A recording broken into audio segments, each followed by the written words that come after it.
Soy Gonzalo Gabriel Carranza, profesor de Derecho Constitucional de la Universidad Autónoma de Madrid. Voy a tratar de explicaros de manera sencilla cómo se organiza la Constitución española, algo que comúnmente se conoce como sistemática constitucional. Pero antes de comenzar, vamos a hacer un repaso sobre cómo se organizan la mayoría de las constituciones del mundo. Normalmente, este instrumento normativo consta de al menos dos partes. La primera se llama dogmática. En su interior se recogen las decisiones fundamentales del Estado, la Declaración de Derechos y las garantías.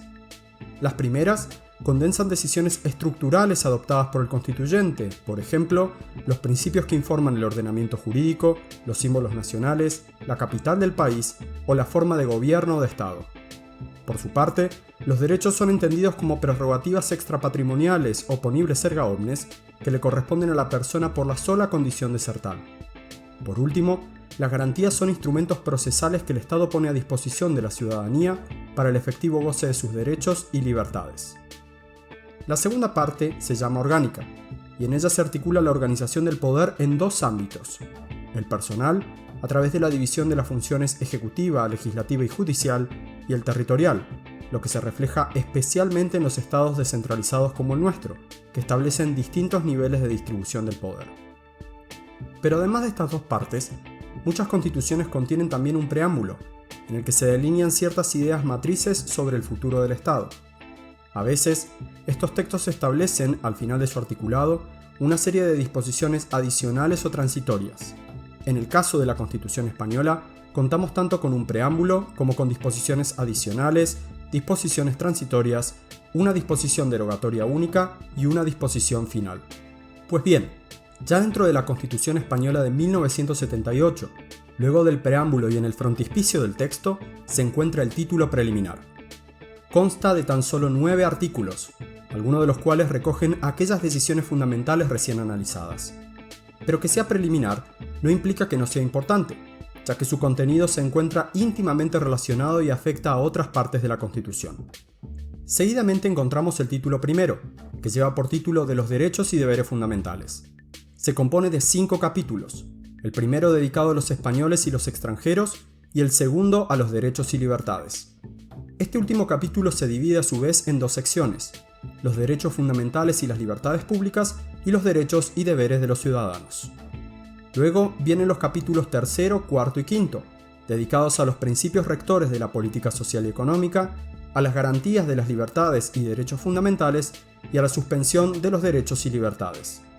Como os habréis dado cuenta, en este capítulo se condensan los derechos reconocidos por el Estado, algunos de los cuales tienen, según lo indica la propia Constitución, el carácter de fundamentales. El siguiente título, el segundo, lo dedica la Constitución a la Corona. En su articulado encontramos la regulación de la jefatura del Estado, la sucesión monárquica, las funciones del rey en nuestro sistema y otras regulaciones sobre la Casa Real. El contenido del título tercero está dedicado a las Cortes Generales y tiene en su interior 3 capítulos. Uno dedicado a las cámaras, otro a la elaboración de las leyes y el último a los tratados internacionales. Este título, como sabréis, es muy importante para la organización de nuestro Estado, debido a la forma parlamentaria asumida en el artículo 1.3.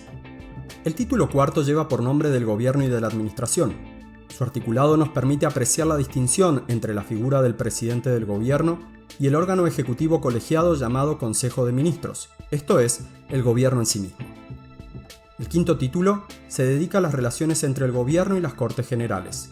Como su nombre lo indica, en él se prevén las distintas formas en que estos órganos se relacionarán a lo largo de la legislatura, pero también algunos asuntos de relieve por la naturaleza parlamentaria del sistema, como la moción de censura, la cuestión de confianza y la disolución de las cámaras. En este título se recoge además la regulación de los estados de alarma, de excepción y de sitio. El título sexto corresponde al Poder Judicial. En su interior no solo encontraremos la forma en que se organiza este poder en todo el territorio del Estado, sino también las bases constitucionales del Ministerio Fiscal y del Consejo General del Poder Judicial, órgano constitucional encargado del gobierno de este poder.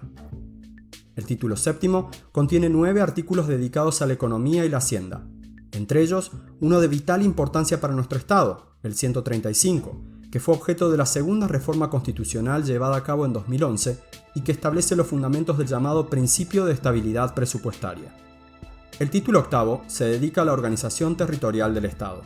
Aquí se encuentran las bases que permitieron la creación de nuestro sistema autonómico, que combina dos niveles de gobierno, uno superior o central y uno intermedio, constituido por 17 comunidades autónomas.